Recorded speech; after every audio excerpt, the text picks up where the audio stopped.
Hey guys, it's Mitch. How's it going? We're back to chip away at that mountain of Brigade comics. Yeah, well, that's a little bit of hyperbole. I mean, there's been really only like 10 Merritt Michaels Brigade issues after the limited series. I think we can kind of ignore the rest of them, at least until we get to the Marv Wolfman issues, which I do kind of want to check out at some point to see if he could do anything with that. But in the meantime, there are Merritt Michaels Brigade issues that have not been covered, and that just will not stand. So let's take a look at Brigade number 6. But just before we do, if you enjoy the channel, if you feel like you might want to help out a little bit, what you can do is in the description, there's a link to my Patreon. And if you subscribe there, that'll give you access to everything I do, from the Blood Force stuff to the YouTube videos before they get uploaded to YouTube, as well as some Patreon exclusive content. All right, so back for more Brigade. I know it doesn't feel like it, but we really are running out of Merritt Michaels content, and we kind of have to savor every last drop, right? So what's been going on in Brigade anyway? Well, if we recall, in issue 4, Roman, the fake Namor, attacked Brigade. Only he didn't really mean to attack him. He actually meant to go and ask for help. The two are easily confused. Because Roman's undersea kingdom of Newport, the port under the sea, and it's new, is under attack by the evil warlock. And that's kind of it. That took 2 issues to get to. Man, that's terrible. They did get attacked by some of Warlock's useless minions in Brigade number 5. And maybe more importantly, I was rather confused reading Brigade number 5 because Merritt Michaels' style seemed to have improved considerably. Just as a refresher, pretty good pose. Not so much. Looks a little bit like he kind of grabbed his body in Photoshop and just like twisted it. But decent heads. Pretty good group shot, as long as we ignore the smaller figures. But, you know, it's still full of Merritt badness. But, like, there's enough there to indicate, like, holy shit, did Merritt actually learn how to draw? No, he didn't. He got a whole lot of help from somebody, because this issue looks a lot more like pure Merritt, and it is some laughably bad stuff. We're getting into kind of a disconcerting time overall with Image, to be honest. Like these late 93, 94, 95 comics, they're all done studio style, where Rob is getting whoever can, you know, spare a couple of minutes to scribble some shit out. Jim Lee's doing the same thing with his books. Mark Silvestri's doing the same thing with his fucking books. It's getting so a guy can't even do a reliable review anymore. How am I supposed to know who's drawing these fucking books if it's not the guys in the credits? Doesn't matter, long as you're willing to plunk down $265 for Brigade. I mean, at least that's cheaper than Youngblood around this time, but that's still too much for Brigade. So let's get into this comic periodical. We'll start with the cover. Standard mid-90s cover that could go on any issue of Brigade. The only thing that really differentiates it from anything else is that Roman's on the front here. At least the Brigade number 5 had the weird cover with Roman the Magician making the Seahawk and Cold Snap toys disappear. And this is all easy-looking drawings. The Battlestone stance isn't too bad. All of his chest muscles kind of got shrunken by the looks of it. But there's some fun stuff going on in the quads here, actually, where he's adding some extra stuff in there. I kind of like that. Biceps don't look too bad. Merritt still cannot draw a hand, though. Seahawk, this is a standard pose. Easy to do because, I mean, you only have to draw like 30% of him. Cold Snap, that's the one expression he makes. And it's got to be a rough life having your shoulders start in the middle of your chest. But that's the life of a giant ice monster. And Roman stands to the side thinking to himself, these are the goofs I recruited to help me save my kingdom. Wow, that's some horrible perspective on his knees. Like his legs are just, like, they're not the right size to each other. Okay. Anyway, the coloring's okay on this cover at least. As is the inking. The inking looks like it's done by Art T-Bear. I'm not sure who the colorist is. I don't think it's Paul Mounts because he does the coloring inside, and the coloring inside is not very good at all, really. But yeah, at least the inks and color look pretty good. Okay, so pencils, Merritt Michaels, just. Inks, Norm Rapmond, not a good combination. I mean, judging by the cover, they should have got fucking Art T-Bear. Story, Ripley. So, okay, I did learn from the comments in the last one, Ripley apparently is a pen name for Rob. Rob likes his pen name so he can make it seem as though he has a much bigger group of employees than he actually has. Script by Eric Stevenson, colors by Paul Mounts. And I mean, you can see right on the first page here that these colors just don't belong in a superhero comic book. Like, nothing is vibrant. Like, maybe the green here, but that's about it. They are undersea, but, like, we've had a difficulty with Paul Mounts making everything look washed out for, like, issue after issue now. I'm tired of it. All right, so our brigade guys are now swimming to Newport so that they can assist Roman in defending the place from Warlock. That's some kind of threat kind of thing, right? That's like a standard comic book story. You could probably stretch that out over like 4 or 5 issues, easy. We're not gonna. There's only one more issue after this, dealing with Roman. So, I mean, you can kind of tell how that's gonna go. It's Eric Stevenson, it's Rob Liefeld. They have no ideas, except for they go down to the undersea city, they fight, they win, that's about it. And then maybe on their way out, they make some veiled threats to Roman about maybe next time something, I don't know.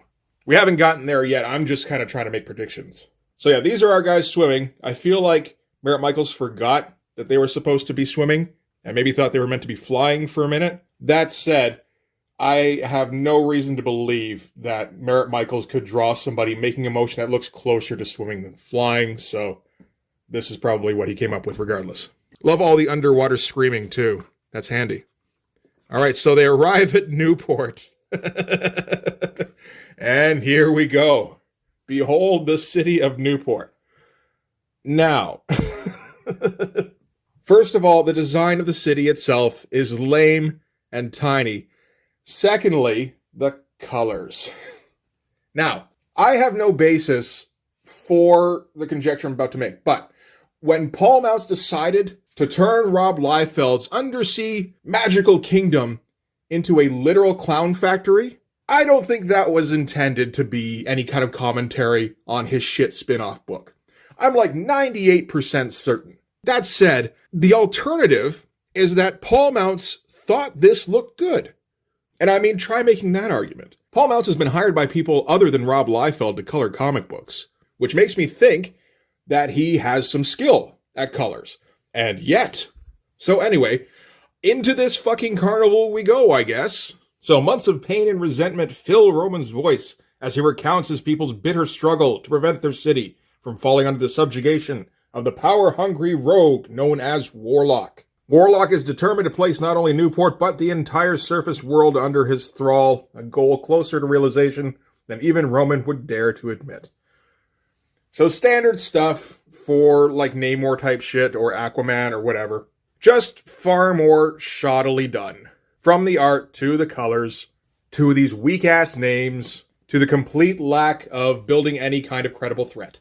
So Roman and the Brigade guys touch down in a really lazy fucking panel, where everybody's silhouetted, and there's no detail in anything. This could have been done in like 15 minutes. Particularly given that Merritt didn't ink this. So Roman goes to check on defenses. Seahawk goes, "Yo, are we getting dinner?" He's like, "You guys putting together some kind of dinner party for us or something?" It's like, was that why you came down here? You misinterpreted the whole last 2 issues as Roman kind of, busting into your pad and going, "Yo, guys, I got a better party at my house. This place is dead anyway. Let's roll." And yeah, Roman wants to get right to the defense against Warlock. Cold Snap and Seahawk are like, "Wait a minute, you said shit about our father in the last issue about how he might not be dead. Maybe we can address that?"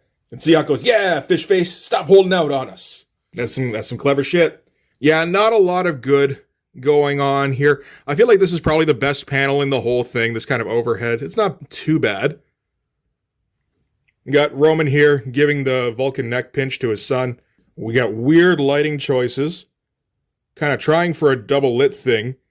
Doesn't really pull it off. And Merritt can't draw Cold Snap from any angle other than dead on. And of course, all the weird ass fucking color shit going on. I still can't get over this thing. Wait, I gotta flip the page, man. I feel like I will never be able to say enough about how bad that panel is. So immediately, upon asking about their dad, Cold Snap and Seahawk's dad walks down the stairs and goes, "Hey guys, I've been here all along. I've just been waiting to make my grand entrance." And just kind of leans on shit. And that, pretty bad pose. Look at all that quad work going on, though. That's all right. It feels like Merritt has decided that he knows how to draw legs. He's doing a better job than on just about anything else in this comic so far. So he runs up and hugs his ice monster son and kind of ignores Seahawk. And now he's going to explain where he's been. We didn't really hear anything about Cold Snap and Seahawk's dad until I think the last issue. So it's not like this is a mystery that has been hanging over Brigade all this time. But now we get to hear the tale of Bernard Barros. So apparently Bernard was constantly searching for the lost undersea city of Newport. And then they got into a big old storm, their ship got wrecked, and they were saved by the mer people. Saved them from Warlock's minions, gave Cold Snap and Seahawk their powers, so that's that origin right there. Oh, and I guess that does explain the cover of the last issue. That one there, because that's kind of a similar shot, and yeah, Roman did give them their powers. This would have been a better cover for this issue then. And Seahawk and Cold Snap were washed up on shore, while Mark stayed behind because he'd been looking for Newport all his life, and he's like, hey, I'm here now, I might as well stick around. And he figures because he left them a bunch of money, and they've got superpowers now so they can handle themselves physically, that, you know, he's allowed to just kind of wander off and explore this thing that he's been looking for his entire life. I think that's kind of fair, actually. It's rough on, you know, your ice monster son, that his dad couldn't be there to, like, give him reassuring advice about how his body's going through changes around this time. But, you know, give and take, right? And then they get somebody entering the room. We love to do this, where it's a reveal of some kind, and everybody in Brigade just turns and shrieks. They've all got to turn with their mouths wide open. There's a lot of people shrieking and not making any sound in this. They are underwater, so maybe that's what it's all about. And yeah, again, not a great looking page, particularly this whole thing. Like the panels here are okay, just not this shot of the dad's head. Like, Merrick can't even draw a decent looking small head. How do you fuck up a head like that? And then this stuff like looks okay. That's fine from that angle. But yeah, no, straight on, it's like just Merritt completely has no idea what to do. He's never looked a person directly eye to eye.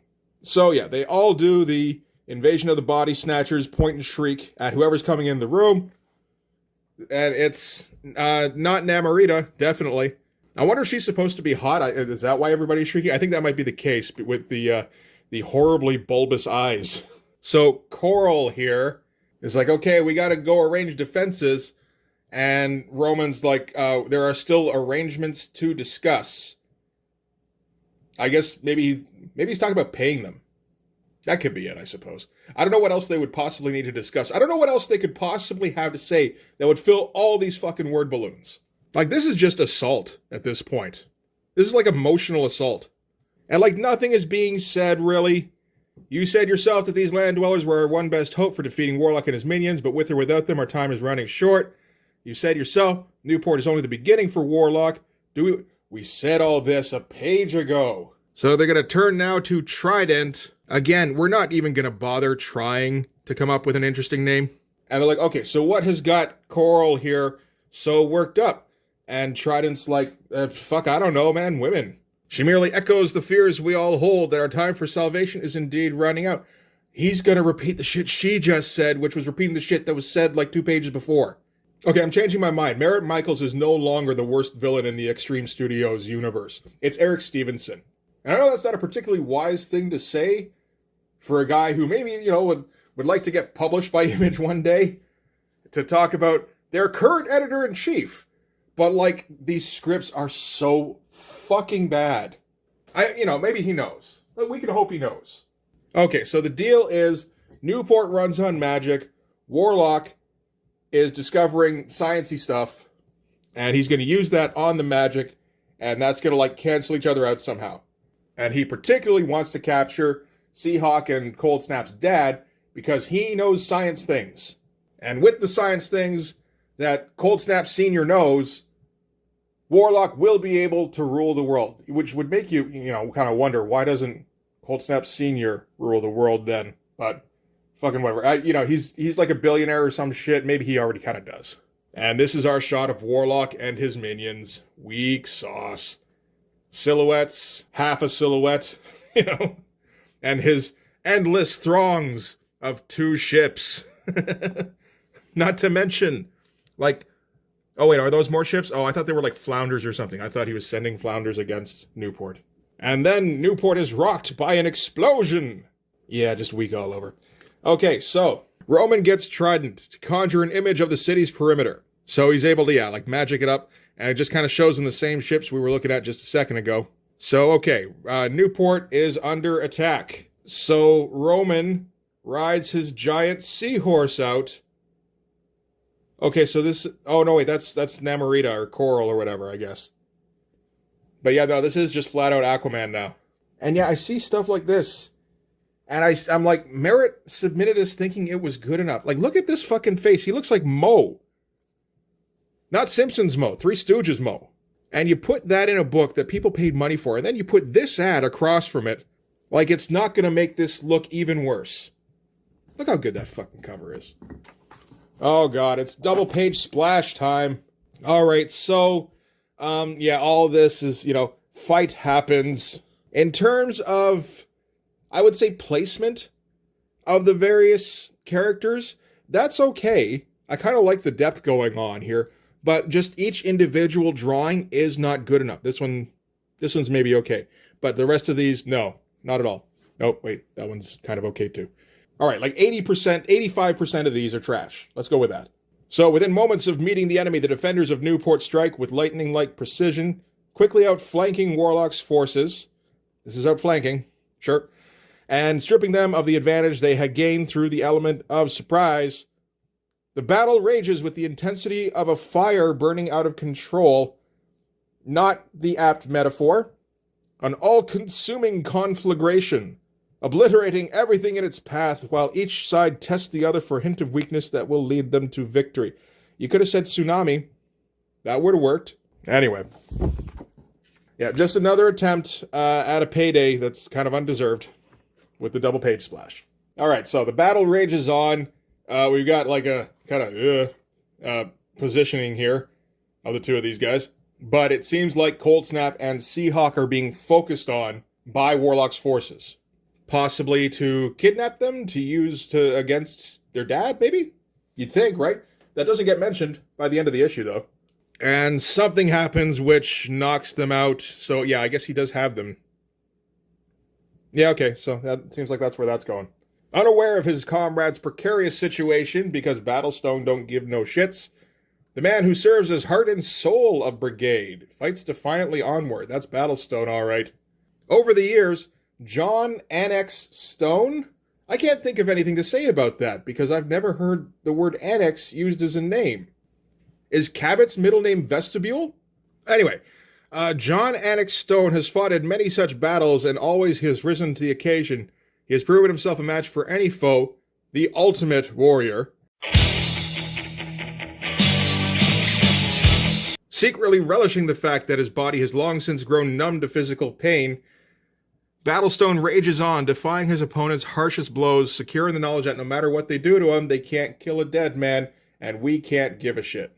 Once again, there are no stakes, so there is no interest. In terms of a shot of Battlestone, I guess this one's okay. Kind of. Most of the muscles look like they're in the right place. Not a bad shot of his head. The Warlock minion here, with his head lolling back, it, obviously could have been better done, but that's okay. This entire page isn't too bad as far as merit goes. Annex, though. And as the battle winds on, Battlestone goes, "Don't let up, Boone. I forgot Boone was here at all.